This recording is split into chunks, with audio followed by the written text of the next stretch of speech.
ഒന്ന് രാജാക്കന്മാരുടെ പുസ്തകം 7-ാം അധ്യായം. ശലോമോൻ തൻ്റെ അരമന പണിതു. 13 ആണ്ടുകൊണ്ട് പണിതു. അരമനപ്പണി മുഴുവനും തീർത്തു.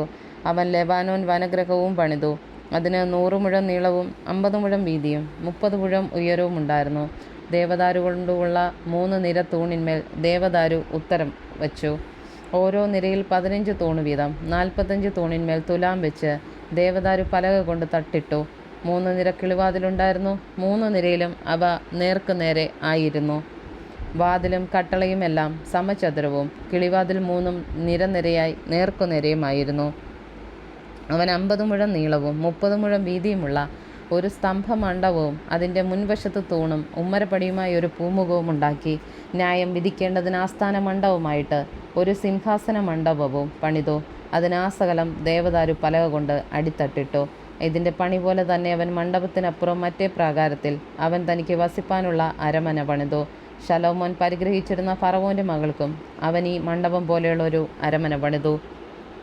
ഇവ ഒക്കെയും അടിസ്ഥാനം മുതൽ ഉത്തരക്കല്ല് വരെയും പുറത്തെ വലിയ പ്രാകാരം വരെയും തോതിന് വെട്ടി അകവും പുറവും ഈർച്ചവാൾ കൊണ്ട് അറുത്തെടുത്ത വിശേഷപ്പെട്ട കല്ലുകൊണ്ടായിരുന്നു. അടിസ്ഥാനം 10 മുഴവും 8 മുഴവുമുള്ള വിശേഷപ്പെട്ട വലിയ കല്ലുകൊണ്ടായിരുന്നു.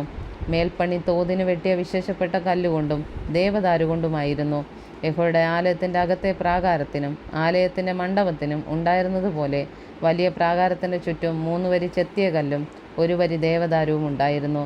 ശലോമോൻ രാജാവ് സോരിൽ നിന്ന് ഹീരാം എന്നൊരുവനെ വരുത്തി. അവൻ നഫ്താലി ഗോത്രത്തിൽ ഒരു വിധവയുടെ മകനായിരുന്നു. അവൻ്റെ അപ്പനോ സോര്യനായ ഒരു മൂശാരി അത്രേ. അവൻ താമ്രം കൊണ്ട് സകലവിധ പണിയും ചെയ്യുവാൻ തക്കവണ്ണം ജ്ഞാനവും ബുദ്ധിയും സാമർഥ്യവും ഉള്ളവനായിരുന്നു. അവൻ ശലോമോൻ രാജാവിൻ്റെ അടുക്കൽ വന്നു. അവൻ കൽപ്പിച്ച പണിയൊക്കെയും തീർത്തു. അവർ 2 താമ്ര സ്തംഭമുണ്ടാക്കി. ഓരോന്നിന് 18 മുഴം ഉയരവും 12 മുഴം ചുറ്റളവും ഉണ്ടായിരുന്നു. സ്തംഭങ്ങളുടെ തലയ്ക്കൽ വെപ്പാൻ അവൻ താമ്രം കൊണ്ട് 2 പോതിക വാർത്തുണ്ടാക്കി. പോതിക ഓരോന്നും 5 മുഴം ഉയരമുള്ളതായിരുന്നു. സ്തംഭങ്ങളുടെ തലയ്ക്കലെ പോതികയ്ക്ക് വല പോലെയുള്ള വിചിത്രപ്പണിയും മാലയും ഉണ്ടായിരുന്നു. പോതിക ഓരോന്നിനും ഇങ്ങനെ 7 ഉണ്ടായിരുന്നു. അങ്ങനെ അവൻ സ്തംഭങ്ങളെ ഉണ്ടാക്കി. അവയുടെ തലയ്ക്കിലുള്ള പോതിക മൂടത്തക്കവണ്ണം ഒരു പോതികയുടെ വലപ്പണിക്ക് മീതെ 2 വരി മാതാളപ്പഴമുണ്ടാക്കി. മറ്റേ പോതികയ്ക്കും അവൻ അങ്ങനെ തന്നെ ഉണ്ടാക്കി. മണ്ഡപത്തിലുള്ള സ്തംഭങ്ങളുടെ തലയ്ക്കലെ പോതിക താമരപ്പൂവിൻ്റെ ആകൃതിയിൽ 4 മുഴമായിരുന്നു. 2 സ്തംഭത്തിനെയും തലയ്ക്കൽ പോതികയുണ്ടായിരുന്നു. ഒരു പോതികയ്ക്ക് വലപ്പണികരികെ കുമ്പത്തോട് ചേർന്ന് ചുറ്റും വരി വരിയായി 200 മാതാളപ്പഴമുണ്ടായിരുന്നു. മറ്റേ പോതികയ്ക്കും അങ്ങനെ തന്നെ. അവൻ സ്തംഭങ്ങളെ മന്ദിരത്തിൻ്റെ മണ്ഡപവാതിൽക്കൽ നിർത്തി. അവൻ വലത്തെ സ്തംഭം നിർത്തി അതിന് യാഖീൻ എന്നും ഇടത്തെ സ്തംഭം നിർത്തി അതിന് ബോവസ് എന്നും പേരിട്ടു. സ്തംഭങ്ങളുടെ അഗ്രം താമരപ്പൂവിൻ്റെ ആകൃതിയിലായിരുന്നു. ഇങ്ങനെ സ്തംഭങ്ങളുടെ പണി തീർന്നു. അവനൊരു കടൽ വാർത്തുണ്ടാക്കി. അത് വൃത്താകാരമായിരുന്നു. അതിന് വക്ക് 10 മുഴവും ഉയരം 5 മുഴവും ചുറ്റും 30 മുഴവും നൂലളവുണ്ടായിരുന്നു. അതിൻ്റെ വക്കിന് താഴെ പുറത്ത് മുഴമൊന്നിന് 10 കുമിഴ് വീതം കടലിന് ചുറ്റുമുണ്ടായിരുന്നു. അത് വാർത്തപ്പോൾ തന്നെ കുമിഴും 2 നിരയായി വാർത്തിരുന്നു. അത് 12 കാളയുടെ പുറത്ത് വെച്ചിരുന്നു. അവയിൽ 3 വടക്കോട്ടും 3 പടിഞ്ഞാറോട്ടും 3 തെക്കോട്ടും 3 കിഴക്കോട്ടും തിരിഞ്ഞിരുന്നു. കടൽ അവയുടെ പുറത്ത് വെച്ചിരുന്നു. അവയുടെ പൃഷ്ഠഭാഗമൊക്കെയും അകത്തോട്ടായിരുന്നു. അതിൻ്റെ കനം 4 കുലം. അതിൻ്റെ വക്ക് പാനപാത്രത്തിൻ്റെ വക്ക് പോലെ താമരപ്പൂവിൻ്റെ ആകൃതിയിലായിരുന്നു. അതിൽ 2000 ബത്ത് വെള്ളം കൊള്ളും. അവൻ താമ്രം കൊണ്ട് 10 പീഠമുണ്ടാക്കി. ഓരോ പീഠത്തിന് 4 മുഴം നീളവും 4 മുഴം വീതിയും 3 മുഴം ഉയരവും ഉണ്ടായിരുന്നു. പീഠങ്ങളുടെ പണി എങ്ങനെയെന്നാൽ അവയ്ക്ക് ചട്ടപ്പലകയുണ്ടായിരുന്നു. ചട്ടപ്പലക ചട്ടങ്ങളിലായിരുന്നു. ചട്ടങ്ങളിൽ ഇട്ടിരുന്ന പലകമേൽ സിംഹങ്ങളും കാളകളും കെരൂബുകളും ഉണ്ടായിരുന്നു. ചട്ടങ്ങൾ അവണ്ണം സിംഹങ്ങൾക്കും കാളകൾക്കും മീതെയും താഴെയും തോരണപ്പണിയും ഉണ്ടായിരുന്നു. ഓരോ പീഠത്തിന് താമ്രം കൊണ്ടുള്ള 4 ചക്രവും താമ്രം കൊണ്ടുള്ള അച്ചുതണ്ടുകളും ഉണ്ടായിരുന്നു. അതിൻ്റെ 4 കോണിലും കാലുകളുണ്ടായിരുന്നു. തൊട്ടിയുടെ കീഴെ കാലോരോന്നിനും പുറം വശത്ത് തോരണപ്പണിയോടുകൂടെ വാർത്തിരുന്നു. അതിൻ്റെ വായ് ചട്ടക്കൂട്ടിനകത്തും മേലോട്ടും 1 മുഴം ഉയരമുള്ളതുമായിരുന്നു. അതിൻ്റെ വായ് പീഠത്തിൻ്റെ പണി പോലെയും 1.5 മുഴം വൃത്തത്തിലുമായിരുന്നു. അതിൽ വായ്ക്ക് കൊത്തുപണി ഉണ്ടായിരുന്നു. അതിൻ്റെ ചട്ടപ്പലക വൃത്താകാരമായിരുന്നില്ല, ചതുർസ്രം ആയിരുന്നു. ചക്രം 4 ചട്ടങ്ങളുടെ കീഴും ചക്രങ്ങളുടെ അച്ചുതണ്ടുകൾ പീഠത്തിലുമായിരുന്നു. ഓരോ ചക്രത്തിൻ്റെ ഉയരം 1.5 മുഴം. ചക്രങ്ങളുടെ പണി രഥചക്രത്തിൻ്റെ പണി പോലെയായിരുന്നു. അവിടെ അച്ചുതണ്ടുകളും വട്ടുകളും അഴികളും ചക്രനാഭികളും എല്ലാം വാർപ്പുപണിയായിരുന്നു. ഓരോ പീഠത്തിൻ്റെ 4 കോണിലും 4 കാലുണ്ടായിരുന്നു. കാലുകൾ പീഠത്തിൽ നിന്നു തന്നെ ഉള്ളവയായിരുന്നു.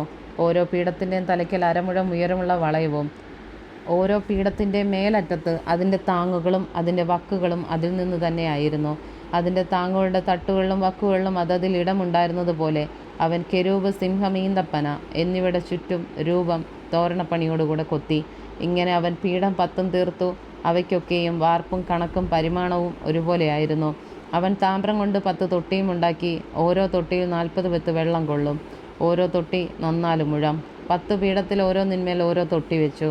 അവൻ 5 പീഠം ആലയത്തിൻ്റെ വലതുഭാഗത്തും 5 പീഠം ആലയത്തിൻ്റെ ഇടതുഭാഗത്തും വെച്ചു.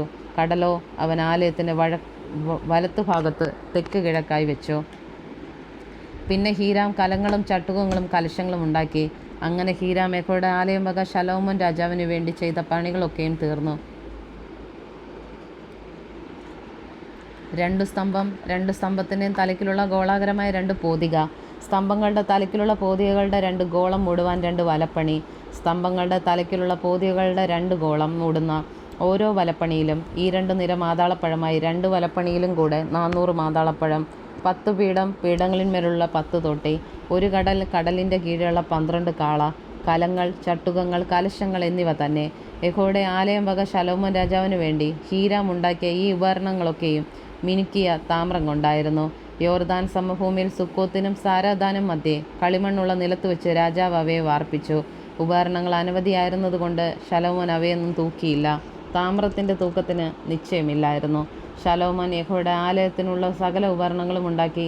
പൊൻപീഠം, കാഴ്ചയപ്പം വയ്ക്കുന്ന പൊന്മേശ, അന്തർമന്ദിരത്തിന് മുമ്പിൽ വലതുഭാഗത്ത് 5ഉം ഇടതുഭാഗത്ത് 5ഉമായി പൊന്നുകൊണ്ടുള്ള വിളക്ക് തണ്ടുകൾ, പൊന്നുകൊണ്ടുള്ള പുഷ്പങ്ങൾ, ദീപങ്ങൾ, ചവണകൾ, തങ്കം കൊണ്ടുള്ള പാനപാത്രങ്ങൾ, കത്രികകൾ, കലശങ്ങൾ, തവികൾ, തീച്ചട്ടികൾ, അതിപരിശുദ്ധ സ്ഥലമായ അന്തരാലയത്തിൻ്റെ വാതിലുകൾക്കും മന്ദിരമായ ആലയത്തിൻ്റെ വാതിലുകൾക്കും പൊന്നുകൊണ്ടുള്ള കെട്ടുകൾ എന്നിവ തന്നെ.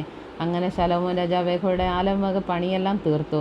ശലോമോൻ തൻ്റെ അപ്പനായി ദാവീദ് നിവേദിച്ചിരുന്ന വെള്ളിയും പൊന്നും ഉപകരണങ്ങളും കൊണ്ടുവന്ന് യഹോവയുടെ ആലയത്തിലെ ഭണ്ഡാരത്തിൽ വെച്ചു.